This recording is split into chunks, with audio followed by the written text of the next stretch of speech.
after DML, after select, after delete, atau after insert, atau after update, atau before. Jadi ada trigger yang after sama ada trigger yang before. Artinya apa? Nanti trigger itu bisa dieksekusi itu sebelum perintah tersebut dijalankan. Jadi sebelum dijalankan nanti dia ngecek dulu. Kalau misalnya iya sesuai dengan kondisinya maka dia akan dijalankan. Tapi kalau tidak maka tidak dijalankan. Jadi trigger. Nah kalau misalnya dari kata trigger ini kan trigger itu apa? Pemicu gitu ya. Pemicu ya. Trigger ya. Ada yang men-trigger, ada yang memicu gitu ya. Jadi apa aksi yang kita lakukan? Insert, update itu yang dilakukan. Jadi nanti dari si programming ya, kalau ketika misalnya di dalam database-nya kita itu sudah ada function, sudah ada prosedur, sudah ada trigger, itu di programming lebih simpel jadinya. Baris yang ada di programmingnya kita akan lebih irit gitu ya, lebih sederhana gitu ya. Karena apa ya? Semuanya sudah dieksekusi melalui triggernya. Ya, jadi dari sisi kecepatan akan lebih cepat. Karena apa? Kita tinggal manggil saja. Kalau misalnya fungsi kita panggil, kita execute, prosedur juga sama. Kalau trigger dipicu ketika ada event tertentu, maka dia akan dijalankan. Nah, trigger ini bisa dikatakan sebagai sebuah store prosedur juga. Jadi dia tersimpan di dalam di dalam Oracle-nya kita. Jadi dia sebagai sebuah store prosedur, basicnya juga sama. Basicnya itu adalah PLSQL juga. Jadi kenapa kita belajar PLSQL? Karena PLSQL itu menjadi dasar dari function, prosedur, kemudian kursor, kemudian trigger. Jadi sebuah store prosedur yang dieksekusi pada saat terjadi modifikasi data. Jadi ketika ada aktivitas modifikasi, baik itu setelahnya, dia akan dijalankan. Di saat modifikasi data pada tabel-tabel dalam database-nya kita. Jadi misalnya antara tabel penjualan sama tabel stok gitu ya. Kita punya stok. Jadi ketika misalnya ada event atau ada transaksi penjualan barang, ini kan stok kan otomatis harusnya berkurang kan. Nah, maka itu akan dilakukan dengan menggunakan trigger. Nah, kalau selama ini mungkin kalau dari sisi programming itu kan biasanya kita menambahkan di baris programnya kita. Jadi cek dulu ke tabel stoknya masih ada atau tidak. Kalau ada, berarti bisa dikeluarkan. Kemudian dicek juga lagi apakah jumlah yang dijual itu lebih besar atau lebih kecil dari jumlah stok yang tersedia. Kalau misalnya jumlah yang dijual ternyata lebih besar daripada stok yang tersedia, berarti kan barang tersebut tidak bisa dijual gitu ya. Kenapa? Stoknya tidak mencukupi.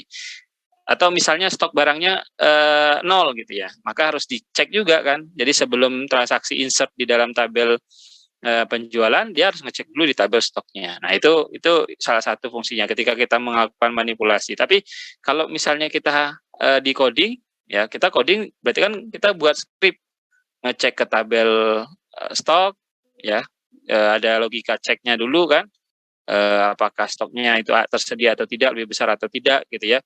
Atau misalnya stoknya 0, kalau misalnya sudah baru nanti ada proses insert ke tabel penjualan. Itu yang kita lakukan kalau di coding, di baris program perintahnya kita. Tapi kalau misalnya di Oracle atau di MySQL ya, kita tinggal menambahkan triggernya saja.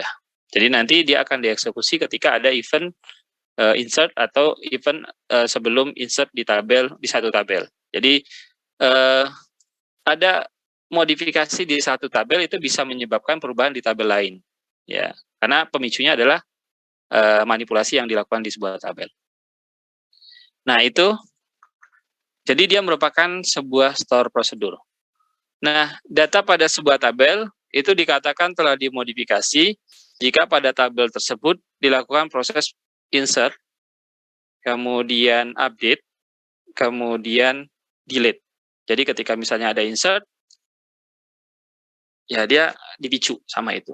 Kemudian ada update juga sama. Jadi ini yang menjadi pemicu triggernya. Jadi trigger diaktifasi berdasarkan event yang terjadi, sehingga trigger berguna sekali dalam menjaga integritas dan konsistensi data.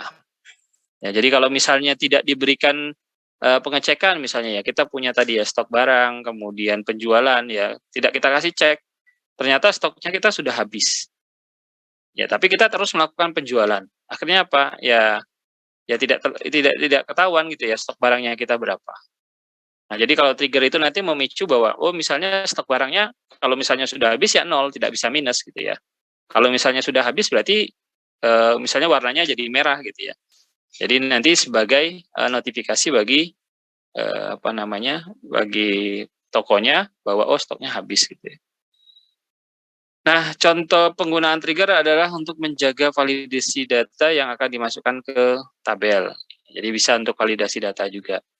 Jadi sebelum data itu dimasukkan, dia dicek terlebih dahulu. Sama seperti kita kan, ketika kita buat sebuah program itu kan kita melakukan pengecekan insert, datanya ada atau tidak, kemudian stoknya ada atau tidak. Tapi itu di sisi programming. Nah, kalau misalnya menggunakan trigger itu di sisi database. Mana yang lebih cepat? Kalau misalnya saya analogikan, kita punya 2 kamar gitu ya. Kamar yang pertama itu adalah database, kamar yang kedua adalah kode program. Jadi ketika misalnya kita membuat proses modifikasi itu ada di kamar kode program, berarti kan dia harus ngecek ke database. Berarti dia ke kamar database-nya. Nah, kalau misalnya itu berada dalam satu tempat, artinya kalau misalnya ini yang pertama tadi ya. Kalau misalnya sekarang pengecekan itu ada dalam satu kamar. Ya, jadi misalnya di kamar database pengecekannya. Jadi ketika ada event langsung otomatis di database-nya di kamar tersebut. Jadi tidak perlu manggil gitu ya. Nah, jadi dari sisi waktu akan lebih cepat. Nah, bagaimana caranya membuat trigger? Karena dia sebagai sebuah objek yang ada di dalam Oracle, maka kita menggunakan perintah DDL juga. Kita menggunakan create. Jadi kalau kemarin create function, create prosedur, kalau sekarang kita menggunakan create trigger. Nah, Oracle telah menyediakan statement create trigger untuk membuat sebuah trigger yang kemudian akan dieksekusi berdasarkan event waktunya gitu ya. Apakah sebelum atau setelah. Jadi sebelum dilakukan modifikasi data, jadi misalnya insert itu ya. Insert di tabel penjualan itu dilakukan sebelum pengecekannya akan dilakukan sebelum insert ke tabel penjualan. Itu before. Tapi kalau misalnya after juga bisa. After itu seperti apa? Misalnya kita melakukan pembelian barang. Jadi setelah insert di tabel pembelian, nanti stoknya akan terupdate. Ya, jadi biasanya kalau trigger ini paling enak dicontohkan dengan menggunakan transaksi penjualan sama pembelian barang. Jadi kita mainnya di stok nanti. Stoknya bertambah, stoknya berkurang. Nah, itu eventnya event before sama event after. Nah, ini contohnya sintak umumnya. Jadi kita menggunakan create or replace, ya, create or replace, kemudian nama trigger.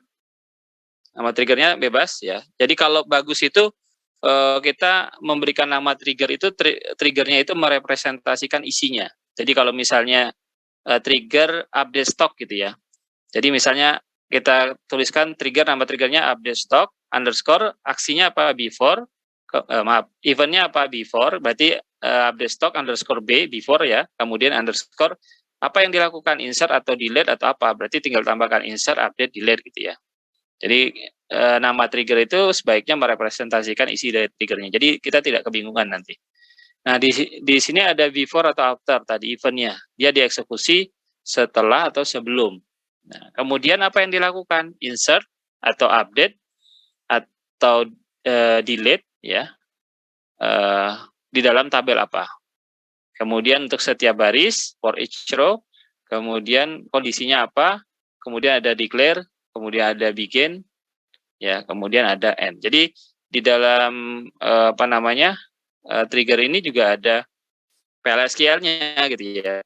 Declare, begin, end itu kan PLSQL, cuma di atasnya yang ditambahkan header create or replace trigger. Jadi sebenarnya sama dengan yang kemarin karena pondasinya itu ada di PLSQL. Nah, secara umum kemungkinan event trigger yang terdapat dalam sebuah database itu ditunjukkan pada tabel ini gitu ya. Jadi before insert itu dia akan diaktifasi sekali sebelum statement insert. Jadi sebelum ada insert itu akan dieksekusi. Before insert dari sebelum. Before insert for each row. Nah, jadi sebelum setiap baris baru dibuat. Jadi maka dia akan dicek.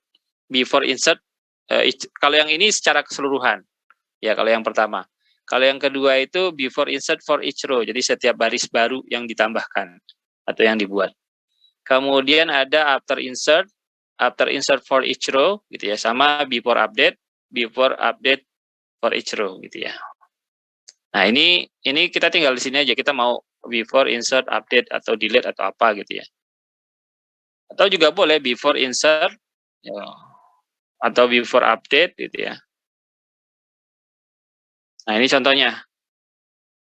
Jadi misalnya kita punya tabelnya apa? Tabel sederhana ya. Jadi nanti untuk proyeknya kalian itu kan kalian akan membuat sebuah proyek basis data ya di tugas mata kuliahnya saya kan. Kalian kemarin sudah merancang ERD-nya dengan baik, nanti tinggal ditransformasikan, proses transformasinya, kemudian nanti diusahakan bahwa semua kalau misalnya mau dibuat aplikasinya silahkan, tapi kalau misalnya tidak ya nggak apa-apa. Tapi yang penting nanti di dalam database yang kalian buat atau yang kalian rancang itu ketika sudah ditransformasikan menjadi tabel, kemudian diturunkan menjadi physical database-nya, maka di dalamnya harus ada materi yang sudah saya sampaikan.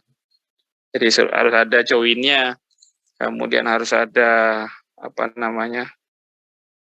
prosedur, harus ada fungsi, ada triggernya. Nah, create table mahasiswa, ini biasa nih ya. Kemudian insert, ada nilainya, ada 2 kolom, NIM sama nama. Kemudian berarti kita sudah punya 2 baris. Ya, barisnya apa? Baris 1 dan baris 2. Kalau ini kita belum memberikan trigger, tapi sebenarnya kita bisa tambahkan sebuah trigger nanti. Triggernya apa ya? Pesan saja, data berhasil ditambahkan gitu kan, lebih menarik jadinya.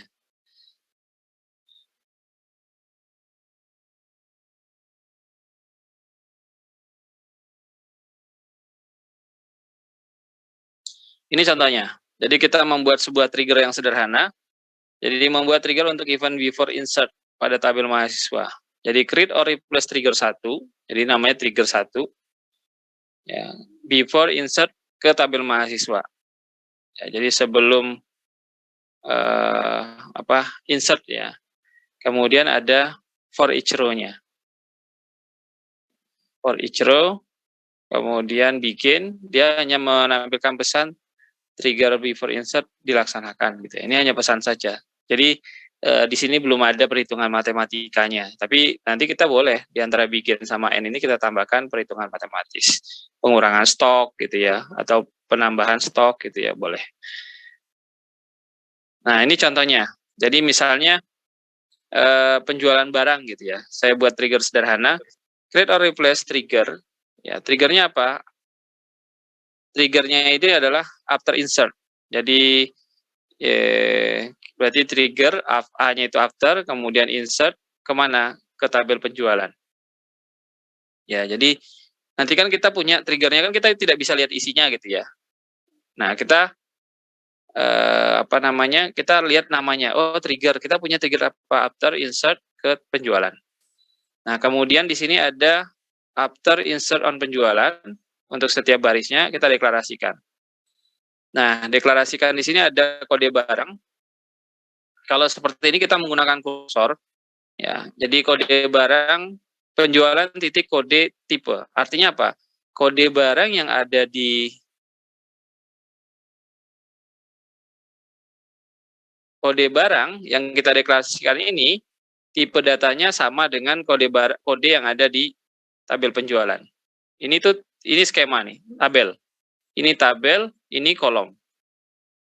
Ya, jadi kita tidak perlu mendeklarasikan misalnya kode barang char 10 gitu ya. Tapi kita cukup kode barang penjualan titik kode percent type. Artinya apa? Kode barang ini tipe datanya sama dengan kode yang ada di tabel penjualan. Jadi kalau misalnya kode ini dia menggunakan char 5, maka di sini char 5 kode barang. Kemudian zoom. Zoom ini jumlah gitu ya. Ini sama, percent type juga. Percent type jumlah yang ada di tabel penjualan. Ya, jumlah yang ada di tabel penjualan. Jadi tipe datanya yang sama gitu ya. Zoom itu adalah tipe datanya sama dengan jumlah tipe data yang ada di tabel jumlah, kolom jumlah gitu. Maaf, tipe data yang ada di tabel penjualan untuk kolom jumlah. Jadi kita tidak perlu mendeklarasikan apakah dia double atau integer gitu ya. Tapi kita menggunakan percent type. Nah, kemudian di sini ada jadi ketika kita memasukkan data ke tabel, ke dalam sebuah tabel, di Oracle itu sebenarnya dia menyimpan histori, nilai yang baru dimasukkan tadi apa? Artinya apa? Dia punya temporary nilai yang baru saja dieksekusi, gitu ya. Jadi kalau misalnya dia baru mengeksekusi perintah insert di tabel mahasiswa, berarti dia menyimpan tuh secara temporary apa? NIM-nya sama namanya itu yang disimpan. Nah, kalau di sini kita punya kode barang, ini sebenarnya di tabel stok nih. Ya, di tabel stok. Jadi kita punya apa? Kode barang new titik kode. Nah, new ini sebenarnya untuk mengambil fungsi yang digunakan untuk mengambil nilai yang baru saja dimasukkan untuk kolom kode. Kemudian zoom ini juga sama, new dia ada new sama all. Titik 2 new sama titik 2 all. Kalau titik 2 new itu berarti nilai terbarunya dia. Kemudian kalau all itu nilai lamanya, nilai sebelum terjadi modifikasi. Ya, nilai lamanya berapa? Tapi kita pakainya new. Jadi kode barang new kode, kemudian zoom new jumlah. Kemudian kita tinggal update stok. Ya, jadi anggaplah bahwa di dalam tabelnya kita punya tabel nih, tabel stok. Ya, tabel stok kolomnya apa? Kode sama stok. Kode barang maksudnya ini. Stok ya. Stok. Aduh. 1 stoknya 10. 2 stoknya 15. Misal ya. 3 stok kode barangnya 3, stoknya 20.